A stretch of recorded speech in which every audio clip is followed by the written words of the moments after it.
Bienvenido al taller de Estética de la Poesía para Principiantes. En esta oportunidad hablaré sobre una obra magna de la literatura universal que es El ingenioso Hidalgo, Don Quijote de la Mancha. Y haré algunos paralelismos con Don Miguel de Cervantes, su creador. Esta obra fue escrita en el lejano 1605 por Don Miguel de Cervantes. Tengo por aquí un apoyo visual.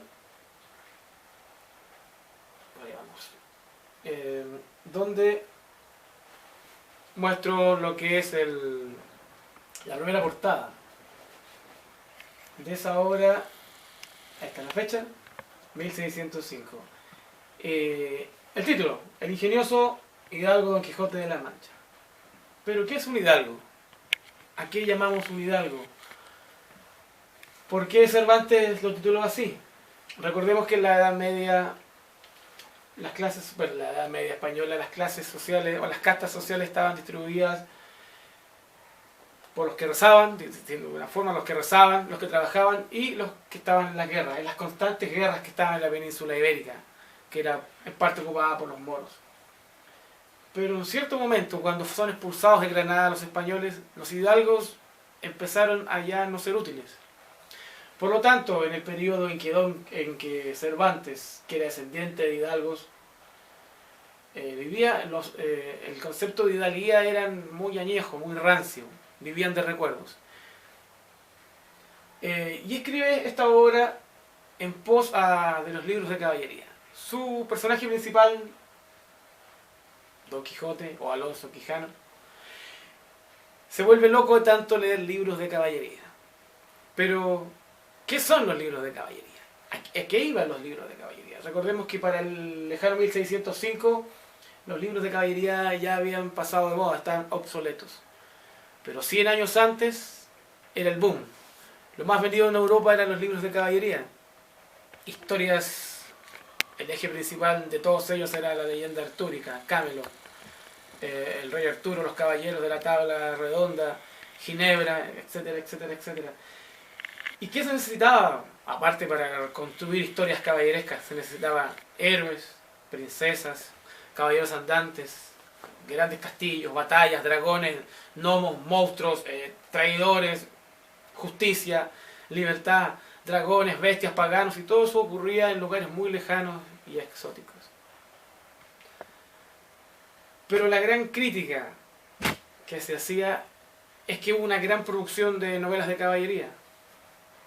Y la gente seria de aquella época, los escritores de aquella época, empezaron a hacer una crítica feroz, diciendo que había sexo sin que no tenía argumento, que eran historias rocambolescas y con historias que no venían al caso. Era lo que hoy es considerado un género basura, lo que hoy es considerada la televisión. En aquella época las novelas de caballería llegaron a ese punto.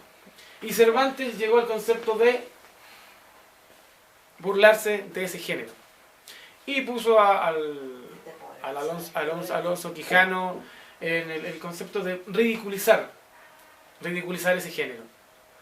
Por lo tanto, la idea del hidalgo es una nobleza empobrecida que vivía de recuerdos. Por lo tanto, va y saca de sus antiguos roperos la vieja armadura de un tatarabuelo y empieza a colocársela, porque ya ha enloquecido. De tanto leer se le secó el cerebro. Y partiré con los primeros partes de este gran obra, que más o menos dice así. ¿De qué trata la imaginación? Ejercicio del famoso hidalgo Don Quijote de la Mancha. En un lugar de la Mancha, de cuyo nombre no quiero acordarme, no ha mucho tiempo que vivía un hidalgo de la lanza en artillero. A larga antigua, rocín flaco y galgo corredor. Así comienza esta obra universal. Pero, ¿qué representa el Quijote de hoy en día? Estéticamente, ¿a quién representa? ¿Por qué si las novelas de caballería desaparecieron hace 400 años? ¿Por qué se sigue leyendo al Quijote? ¿Por qué hay películas del Quijote? ¿Por qué hay barcos que se llaman el Sancho de Quijote? ¿Por qué hay plazas, calles, estatuas? ¿Por qué hay dibujos animados? ¿Por qué se han hecho paralelismos con...? ¿Por qué? ¿Qué esconde? ¿Qué lectura? ¿Qué doble lectura? ¿Qué había sepultado bajo esa gran obra? En el siglo XVI Cuando Cervantes, perdón, en el siglo XVII, cuando Cervantes publica esta obra, un loco era algo digno de reírse. Todo el mundo se burlaba de las hazañas de Don Quijote. Llegaba y era... Y la sociedad que recibe este libro se burla mucho y encuentra que es una gran sátira. Pero con el paso de los siglos, ya en el siglo de las luces, con el avance de la ciencia, el loco es alguien es alguien de estudio. Es un loco, es alguien que hay que tener con cuidado, alguien que hay que tener lejos. Con la llegada del romanticismo, Don Quijote fue el loco que luchaba por los sueños, el personaje romántico. Alguien que estaba condenado al fracaso, pero aún así sus ideas iban a triunfar en algún lugar lejano, o en nuestro mismo espíritu. Ese idealismo que generó el concepto romanticista. Y así hasta la llegada de Freud, quien dice que estudió español para poder leer el texto de Cervantes, y algunas ideas de la represión las tomó de uno de los capítulos, supuestamente, cuentan las malas lenguas. Avanzaré un poco con la historia. Leí lo que es el comienzo de... Pero... parte de la historia es el hombre también su tiempo. Él fue un veterano del Vietnam del siglo XVII, que fue Lepanto. La gran batalla donde se enfrentaba la armada turca contra la flota del rey de España, contra la Liga Pontificia y Veneciana. En esa gran batalla donde se enfrentaron 70.000 hombres y triunfó el mundo cristiano, es el día D de ese siglo. El gran Cervantes fue un gran luchador, recibió un tiro en el pecho y un tiro en su mano izquierda. Eso lo marcó. Él continuó en algunas hazañas más. Él trató de llevar una carrera militar, pero para su mala suerte, en 1575, su barco fue atrapado por piratas y él fue vendido como esclavo. Estuvo 5 años y medio en Argel. Teoría de la conspiración. Supuestamente la historia de Don Quijote se le fue contada por un árabe en la cárcel.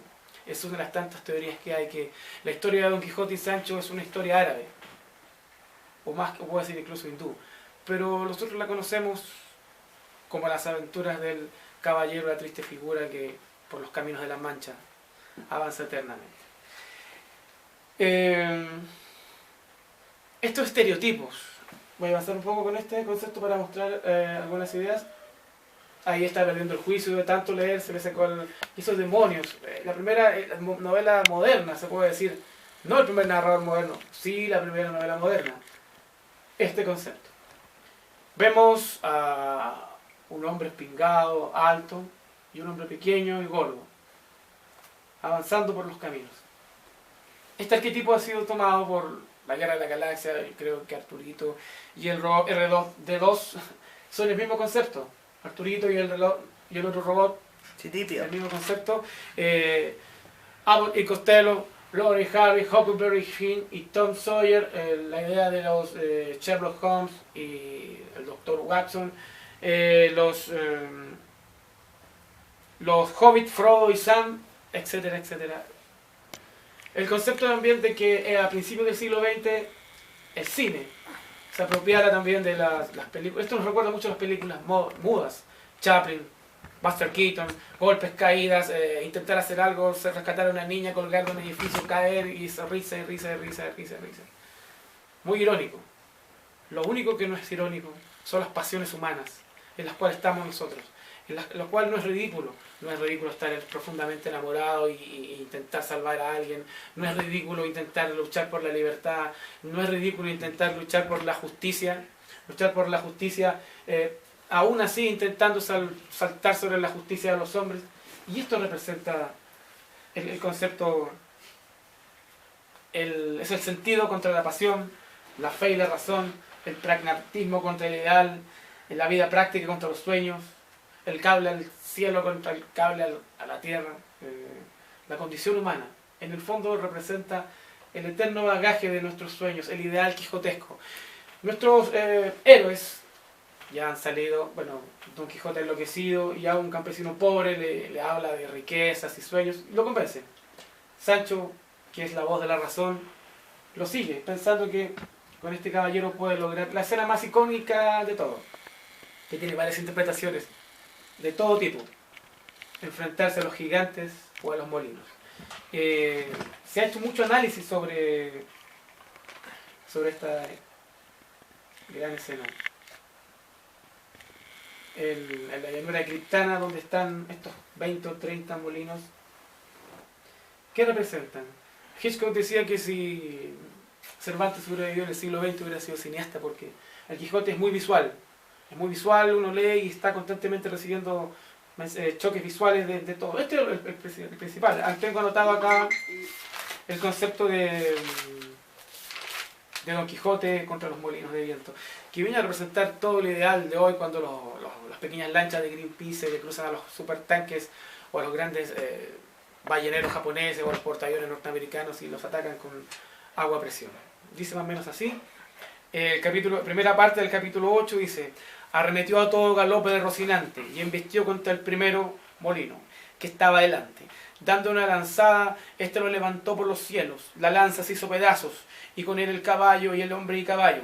Maltrecho caen al suelo. Sancho Panza corre a socorrerlo. Amo, amo. Cuando llegó, yo le podía decir: ellos no son gigantes. ¿Dónde está Rocinante? Está escrito en un español antiguo. Que la primera vez que lo leí me costó mucho llegar al torrente sanguíneo de Quijote, porque lo encontraba extraño, lo encontraba atemporal a mi lenguaje. Pero esto viene a representar hoy para el común, el inconsciente colectivo, universal, el choque con los gigantes. Uno de los análisis es el choque con la modernidad. Don Quijote se está enfrentando a la modernidad en persona, los gigantes, o también a los poderes fácticos de aquella época, a los poderosos que manejaban el monopolio del maíz, de los molinos. Entonces ellos manejaban, y el enfrentarse, el querer chocar en ese mundo en el cual él no cabía, o él no quería estar, o se sentía totalmente ajeno, es temporáneo. Lo vemos, esto es común, ver al caballero tendido, lo vemos con Rocinante, vemos a Sancho, que es la razón, diciéndole: amo, le dije que no eran gigantes. Es la voz ese grillo de la razón contra los idealistas que están entendidos en el suelo. Quizás un Che muerto en Bolivia, y la voz de Fidel: te dije que no fueras, que era extremadamente peligroso, que no iba a ser este ideal romántico, el ir allá, que era extremadamente difícil lo que tú estabas planeando. Durante gran parte de lo que es considerada la primera novela moderna, que es el Quijote, ocurren muchas situaciones, pero una de las que más me llama la atención a mí es esta. Don Quijote trata de liberar a una cuerda de presos, porque para él está mucho más sobre la justicia humana, está el bien supremo de la libertad, y la orden de los caballeros andantes luchaba por eso. Liberó a unos presos, golpeó a sus carceleros, y los presos después le arrojan piedras. Después la comunidad lo atrapa y lo mete en una jaula. Ahí vemos este gran dibujo de Auguste Doré, que es uno de los más grandes dibujantes franceses del siglo XIX, que tiene obras maravillosas sobre la Divina Comedia, el Paraíso Perdido, la Biblia, y que utilizaremos como soporte y ayuda en otras clases. La literatura proyecta situaciones reales. El gran poeta norteamericano Ralph Pound fue llevado por norteamericanos en una jaula de vuelta a Estados Unidos. Tal cual se ve, están las imágenes. Pound viene en una jaula, y Pound se parece mucho a Quijote. Es alto, delgado, barbón. Lo consideraban loco de mente. Estuvo en un sanatorio psiquiátrico de Santa Elizabeth. Y volvemos a repetir, la historia se tiende a repetir. Vemos este concepto quizás del eterno retorno, el mundo de los libros proyectado en la realidad, o quizás este es el mundo real y el otro es el mundo que ellos no están viendo.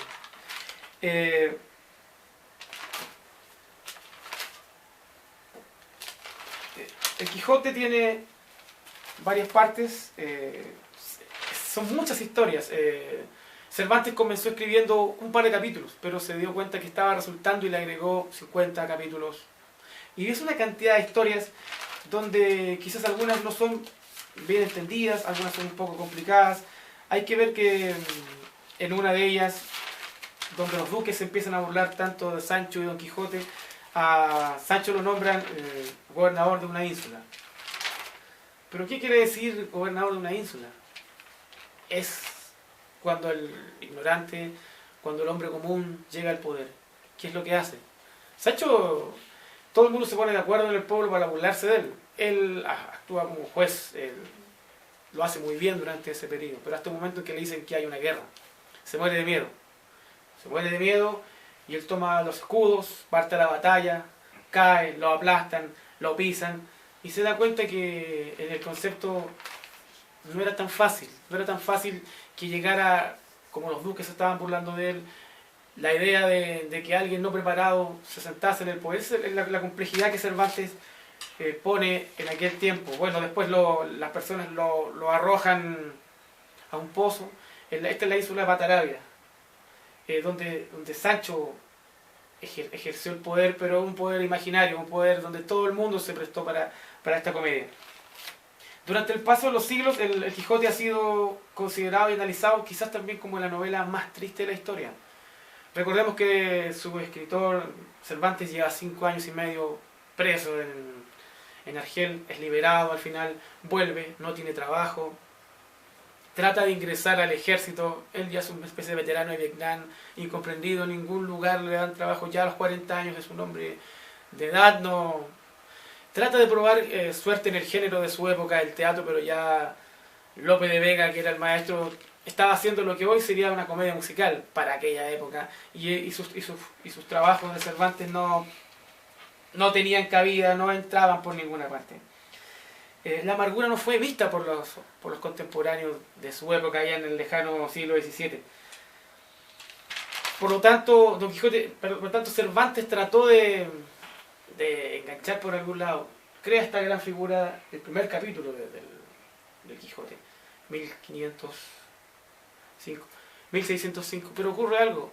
En el 1614, alguien, un tal Alonso de Avellaneda, escribe un Quijote apócrifo, que es interesante, porque le vienen a avisar a Cervantes que la segunda parte del Quijote ya está en venta. Y la primera fue un éxito en Europa, y había una segunda parte que tenía tanto éxito como la primera. Pero fíjense que este Don Quijote de este libro apócrifo es diferente al primer Don Quijote. Aquí Don Quijote no está profundamente enamorado de Dulcinea. Aquí Dulcinea él la abandona. Aquí se enamora de una prostituta llamada Bárbara, a quien él llama Zenobia, reina de las Amazonas. Aquí Sancho es un alcohólico. Aquí Don Quijote viaja a distintos lugares de España a enfrentarse a gigantes. Pero al final el mismo sistema lo toma y lo mete a un manicomio. Y Sancho se convierte en un alcohólico que termina trabajando para un señor en Madrid. Y Dulcinea es olvidada. Y este Don Quijote es un Don Quijote petulante, no es tan soñador. Es un Quijote, es un hidalgo que se encuentra mirando en menos a los demás. Y promete una tercera salida. Lo que hace en ese momento que Cervantes, que estaba sufriendo mucho económicamente, había fracasado en todo, estaba inválido, necesariamente tenga que publicar la segunda y definitiva parte y matarlo, porque él era su creación y debía matarlo. Por aquel entonces, en Nápoles, el rey de España está organizando una corte de escritores y él viaja a Barcino, hoy Barcelona, y quiere participar en ese grupo literario de escritores de la corte. Se le promete que va a participar, pero al final es dejado fuera. Ya muy viejo, él se siente engañado y decide matar a su gran personaje, acabar con el gran personaje ahí, en la playa de Barcino. Uno de los vecinos de Quijote, Sansón Carrasco, se hace pasar por el caballero de la Blanca Luna y lo reta a un duelo en las playas de Barcelona, o Barcino, como dijimos antes, y en ese duelo el perdedor debe retirarse para siempre de la orden de la caballería y renunciar para siempre al amor de la amada Dulcinea, la que nunca aparece en el libro, es nombrada miles de veces, es considerada un personaje más, pero nunca se ve.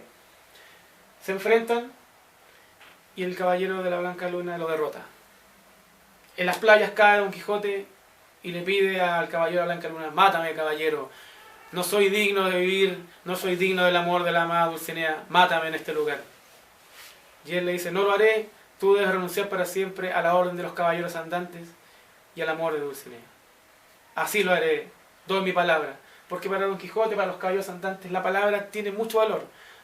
El Quijote vive en un mundo que no es alterable, donde la palabra tiene un valor, pero el mundo es constantemente, el mundo está cambiando constantemente, y él vive en otra dimensionalidad. El idealista, ese hombre que tiene sueños que no se van a cumplir. Hoy el lugar donde Cervantes construye el final de su gran personaje, hay una estatua moderna de Liechtenstein, recordando esa gran hazaña literaria.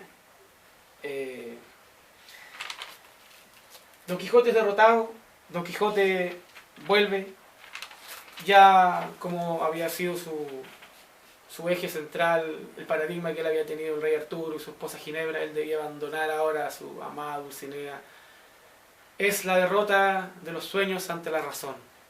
Él vuelve, como ya dijimos, a La Mancha, vuelve a su casa, y Cervantes decide darle fin y que enferme y muera, ya en la cama como un hidalgo de la época, con los sacramentos, con toda la iglesia, con toda su familia, y despidiéndose de este mundo. Pero hay un detalle. Sancho no se da cuenta que Don Quijote murió en los sueños. Que Don Quijote murió en el sueño. Entonces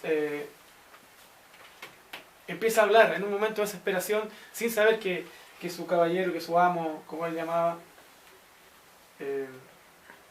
ha muerto.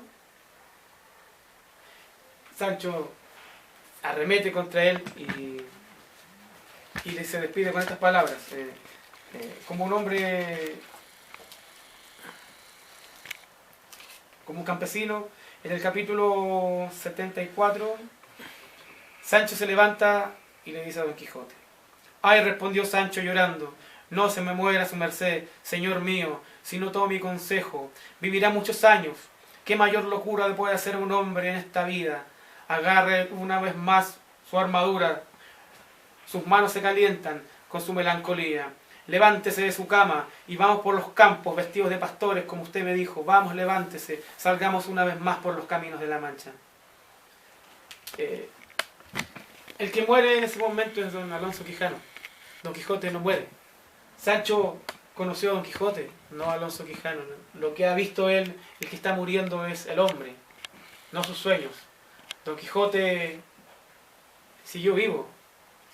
Sancho le está pidiendo al hombre, al hidalgo, que se levante, pero él ya está cansado. Él es un hombre viejo, es un hombre lleno de sueños, pero en ese momento él le dice: levántese, cuando supuestamente Don Quijote recobra la razón. El que enloquece es Sancho. Ahora él quiere salir a conquistar el mundo, ahora aquí él quiere. Varios escritores de Francia y de otros lugares intentaron. En Francia se hizo otro Quijote, donde hay una tercera salida con otras aventuras. Se inventó un musical, El Quijote, que es muy conocido hoy en día, pero no tiene nada que ver con el libro de Cervantes. Hay una especie de paráfrasis, pero no es lo mismo. No es lo mismo, no hay frases tomadas de este. Y hay algo bien simpático. Hay muchas frases que se hablan del Quijote y que se atribuyen. Una de ellas de Miguel de Unamuno, que decía: y recuerda, Sancho, cuando los perros ladran, es señal que cabalgamos. Y él la usaba para ver si las personas habían leído el Quijote, y muchos le decían: sí, claro, yo lo leí. No, y eso es una frase de Goethe. Entonces, el mismo Dostoyevsky decía que uno de los personajes más hermosos que existía en el mundo había sido Jesucristo, y el otro el Quijote. Lo mismo Simón Bolívar, que decía que existieron solamente tres grandes estúpidos en el mundo: Jesucristo, el Quijote y él. El ideal quijotesco de luchar por ideales que muchas veces están perdidos por causas y no teniendo ni siquiera las fuerzas necesarias para enfrentar a esos gigantes, a la modernidad, al sistema. Aquí estamos en el momento en que nuestro héroe muere. Este es el ideal romántico que el romanticismo francés y alemán tomó como referencia. Sobre un caballo de madera, los duques que ofrecer una ínsula a Sancho, lo montan, le vendan los ojos y le dice: ahora, caballero derrotado, cabalga por los cielos. Y ellos viajan. Y por algún momento Don Quijote imagina que Sancho es Dulcinea, que va amarrada de él y con su vestido lleva amarrada una estrella. Y viajan por los cielos. Ese es el ideal. Ese es el hombre hoy considerado un ingenuo, un idealista. Si uno es valiente, el otro es miedoso. Si uno es práctico, el otro se va directamente hacia los ideales. Si uno es soñador, el otro no lo es. Es la misma historia que se repite en las parejas cómicas. Fue tomado por, ya lo dijimos, Lord y Harry, Abbott y Costello. Y el concepto de viajar por las causas perdidas. Esta imagen ha sido analizada por, Vladimir Nabokov tiene un curso para analizar a Quijote, y este es el momento en que Don Quijote ve una función de títeres, y en el momento en que la titiritera alza una marioneta femenina, quizá auxilio, me van a matar, él saca su espada, dice: mi honorable señora, os defenderé, y destroza, y todo el mundo escapa, y hay un mono que escapa también del lugar y ayuda a destruir todo. Este es el ideal. Ya él ha perdido completamente la razón, la realidad y la razón, la realidad, perdón, y los sueños son exactamente la misma cosa, están en el mismo plano, sin tiempo ni espacio. Don Quijote está intentando hacer el bien en todas las dimensionalidades, tanto en las dimensionalidades del mundo de los títeres, tanto en la dimensionalidad de su mente, lo que hoy llamaríamos la teoría de la recepción en literatura, el concepto de antecesión, el concepto de, como Nabokov lo decía, el concepto de trasladar mundos, de dimensionalidades, de mezclarlas y que el mismo entorno acepte esa locura tuya y la haga partícipe de quien habla. Como decía Mario Vargas Llosa, esta novela tiene un lenguaje difícil de leer, pero después que entra a tu torrente sanguíneo te atrapa. Quizás el lenguaje español antiguo cueste un poco, pero voy a leer una parte de lo que hablaba yo, el caballo clavideño, que es el caballo de madera. Tapaos, Sancho, y subid a quien de tan lejanas tierras envía por nosotros, para engañarlos por la poca gloria que pueden enseñarnos. ¿Engañar a quién? Y puesto todo lo que puedo tener al revés de lo que imagino, la gloria de haber emprendido por esta hazaña, la más poderosa de las oscuras, la malicia alguna. Cuando ellos suben al caballo de madera, es el Parlamento en la segunda parte del capítulo 41, comienza a decir eso, y comienzan a soñar. El idealismo cabalga en un caballo de madera, y quizás por eso 400 años después, cuando las novelas de caballería ya son un dato, Don Quijote sigue siendo tan joven como aquel entonces, porque Don Quijote y Sancho siguen cabalgando en lo más profundo de nuestro ser humano, porque, como vuelvo a repetir, los ideales humanos jamás van a ser ridiculizados. Sí, quizás muchas acciones que podamos hacer, pero la libertad, el luchar por las causas perdidas, el intentar rescatar a los oprimidos, es algo que está en nuestra naturaleza. Y el caballero de la triste figura, que quizás enloqueció de tanta razón, lo demuestra. Este capítulo que a Freud le llamó mucho la atención, un hombre golpeando a un niño, lo esté azotando, es la primera aventura de Don Quijote. Don Quijote aparece y amenaza a este hombre, le dice: tomaos tu armadura y enfrentaos, caballeros, no puedes golpear a este niño, si lo vuelves a hacer te atravesaré con mi lanza. Este hombre le promete que no lo volverá a hacer. Eso basta, la palabra basta, el concepto de la represión, de tener amarrado a alguien y estarlo azotando, ese concepto de la amenaza, y que la palabra, y que la terapia de la palabra, como decía Freud, iba a funcionar.